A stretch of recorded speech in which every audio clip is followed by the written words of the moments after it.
Hey guys, welcome to the equipment archives. If we got time, we'll do Houston, Edmonton, Colorado, and if we're under 10 minutes, I'll do a bush one from Prince George. This to me is brand new, like 91. I got lots of stuff through the 90s, but it's just not quite vintagey yet.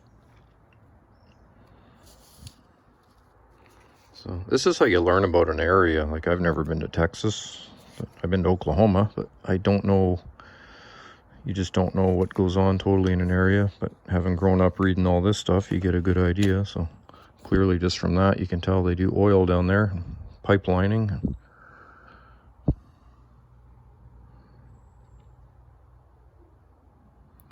All those guys don't anymore. There's their logo.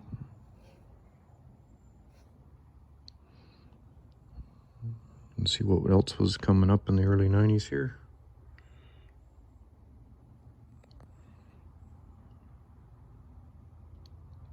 Those pipe layers would have to always be in good condition. I mean, they didn't, not like they were bulldozing, beating the final drives off them. A lot of idle hours, just probably tracking them quite a few miles, getting them across fields. But boy, if a guy needed a D6, 7, or 8 as a parts machine, that would be the first place to look.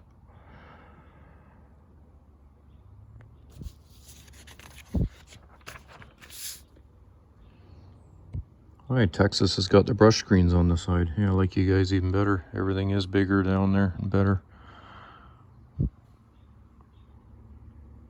Must have all kind of ground too. The swamp too. Have a big old wide track.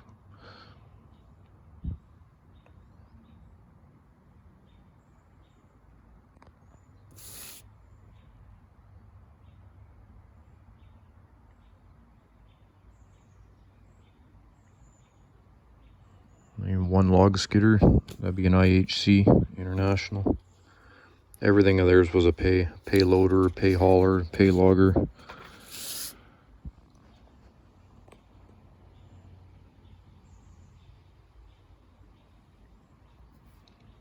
The old C Series 2. I think they came out in 1987.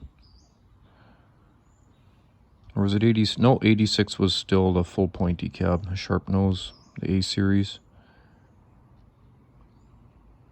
And they may have still been, like Linkbelt used to see FMC even on the excavators back in the day, which stood for Farm Machinery Corporation. Might be Food Machinery. I think it's Farm Machinery Corporation. There was always debates up here what it stood for. Mitsubishi, those became Caterpillar EL series, branded by the late 80s, 87, 88. They were like EL 240s, EL 180s, EL 200s, EL 300s. And they were Mitsubishis.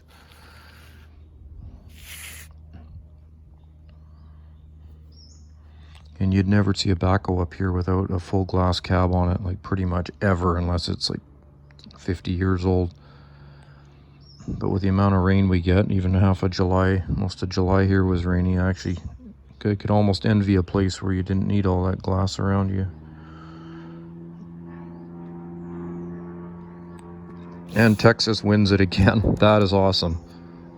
That's cool. That's a 2800A, so that would have the Detroit in it. 453 or 471. Boy, that's a one-off. That's cool.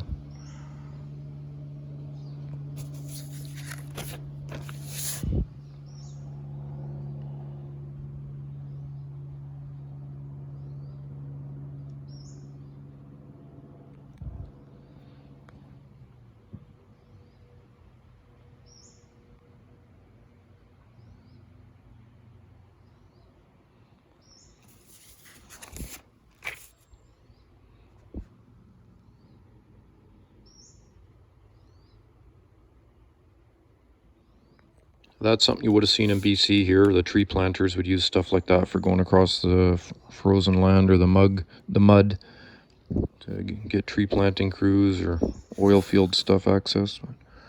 This you would not have seen, so that's got to be something very specific.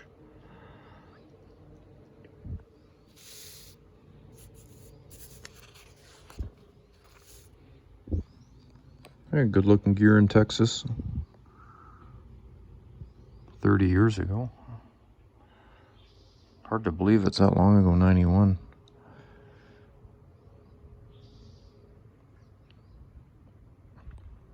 That's neat too.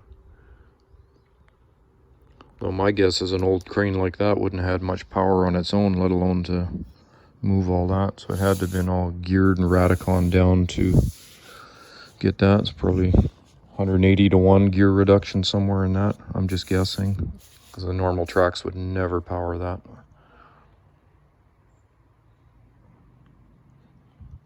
Angus was the Caterpillar dealer. Not too sure what year they went out, but you used to see that logo all the time. And the big old D10. Used to be the biggest machine. Well, the 11 sort of is the 10, but in number-wise, the 10 used to be the biggest digit for dozers from Cat.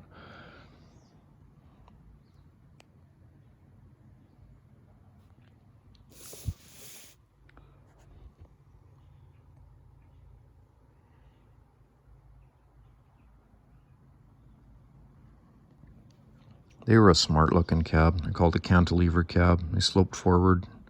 I think some of the idea behind that was your windows didn't ice up in the front, or maybe rain, water, and seeing through them. That's what I had heard. I can't say if it's true.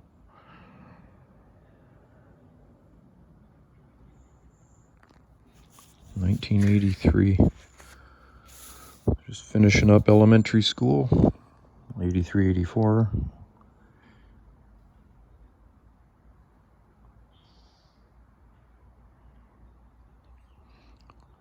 It was sometime around then or a bit later. I think the Ernest Goes to Camp movie came out and made the 980 famous with their crater mining decals they had on that. Had that thing running around crushing everything.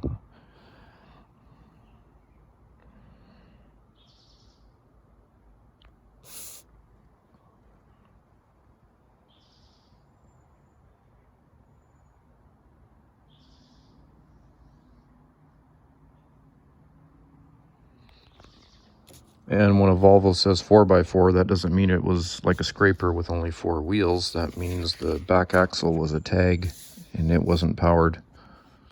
Not a lot of advantage other than weight carrying. Certainly if it got wet, it wouldn't move at all.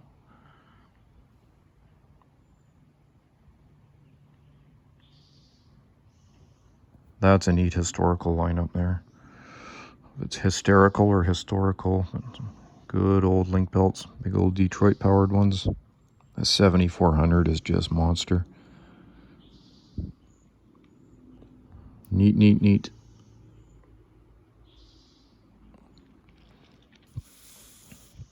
The 3400, I think, was one of the longer lasting of the square cab series, because in 1985, 86, 85, you could still buy that one brand new from Trican Machinery, the link belt dealer here.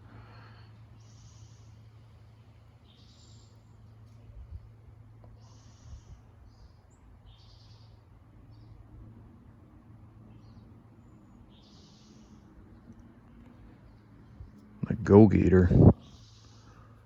Not too sure what that's all about. It's not a fire truck. If that's for taking wastewater out of drill site wells, or who knows.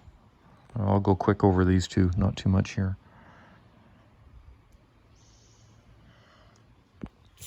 You low beds or low boys, we call them a low bed.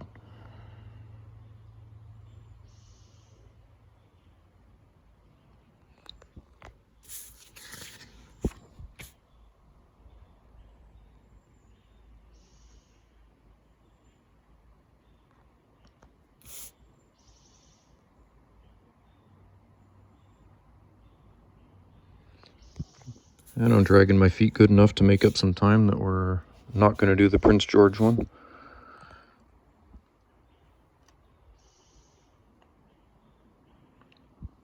Good looking company colors on their trucks.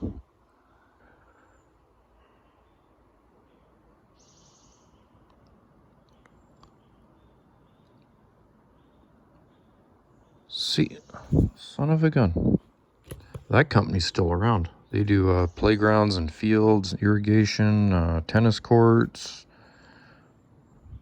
I've had involvement with, I'll leave it at, okay. Denver. Denver, Colorado.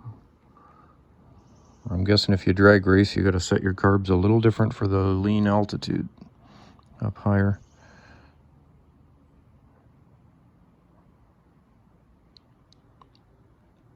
The D9L. It looks naked without its ROPS bar on the top.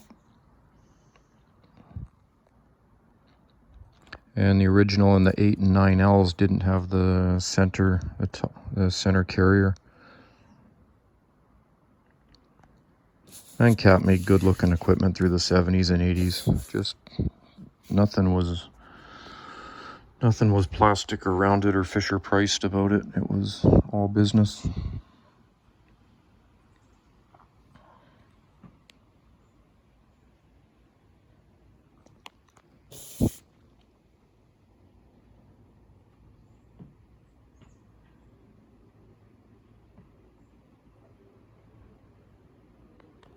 I don't know what they do in Colorado. I have driven through there once on the way to Oklahoma.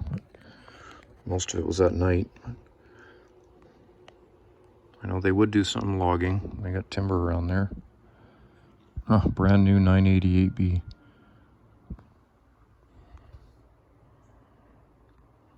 And a 450, I've said a few times, that's what I learned on. It was a B model.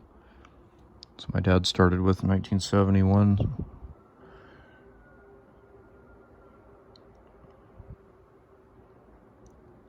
The 780, the granddaddy. They made the 580 was standard. They did make a 480. There was some 680s, and the 780 was top of the heap. Nice other vintage link belt. Little 215. I think they were made in Belgium. They were made somewhere far, far away. And after they got into the 4,000 or 5,000 hour mark, they had issues with travels and swings and various problems. The 225 was always well spoke of.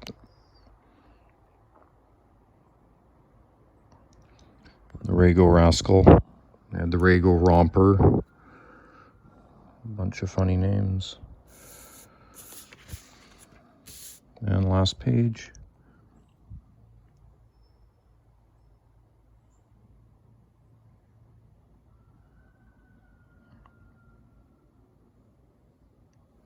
Those are good looking trucks.